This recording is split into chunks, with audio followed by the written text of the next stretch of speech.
Hey guys, this is just a quick video here. I'm just going to go over a couple of things with you on this on the Constitution here. So, just as a basic introduction to the Constitution. All right. So here we go. Just talk about some of the main principles of the Constitution. All right. Popular sovereignty is one of the main principles. That is that the government can only function with the consent of the people. And how do we go about doing that? Well, consent to the people is given basically by us voting and putting representatives in place. Okay? That is how popular sovereignty is used. Limited government.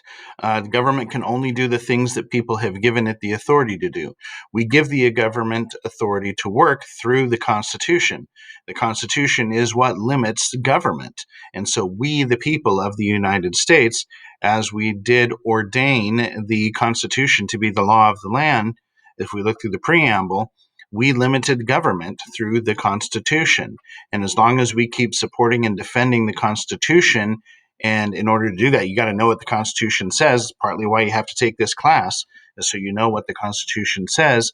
Then that's how we keep limited government. Once we start ignoring the Constitution and only listening to leaders, they can begin to degrade the Constitution, and therefore limited government becomes non-existent, and we get a dictatorship. The separation of powers. As we go through the next week or so, we've talked already about the legislative branch. We'll talk about the executive branch and the judicial branch. Okay, through those three branches of government, we've separated the three powers of government into separate bodies. That is the separation of powers, so that no one branch becomes more powerful than the next. Checks and balances also help to keep those different branches in check, to keep them from gaining too much power over another. So it's a system allowing one branch to restrain the power of another. And as we go through and really look at the three branches, then we'll see where those checks and balances come in. Judicial review is another principle that basically says that the courts declare an action unconstitutional, it becomes illegal the moment that ruling is issued.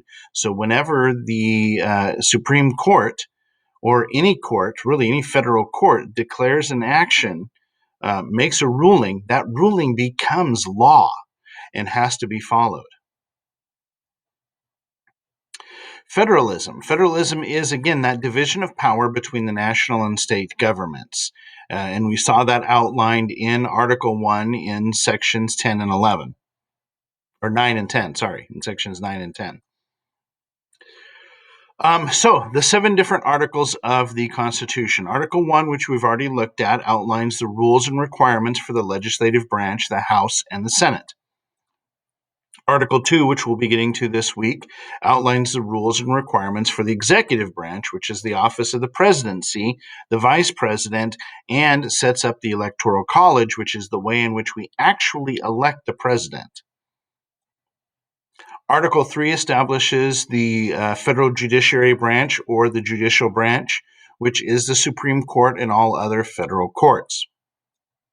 Article 4 outlines the relationship among the states, so it gives a little bit more definition of what the states have the rights to do and the relationships from state to state and the responsibilities that they have to each other. Article 5 discusses all the different methods for amending the Constitution. Article 6 addresses the transfer of debts from the old government to the new government. It also establishes the Constitution as the supreme law of the land. This is where we find what we call the Supremacy Clause, which we'll be talking about a little bit later on. Okay, so the more important part about this Article 6 is actually the part that is the Supremacy Clause. Then lastly, Article 7 outlines the method for ratifying the Constitution. So it says how the Constitution would be approved by the states and by the people. And that is pretty much all there is with this introduction to the Constitution. So short and sweet. Thank you very much, and have a wonderful day, everybody.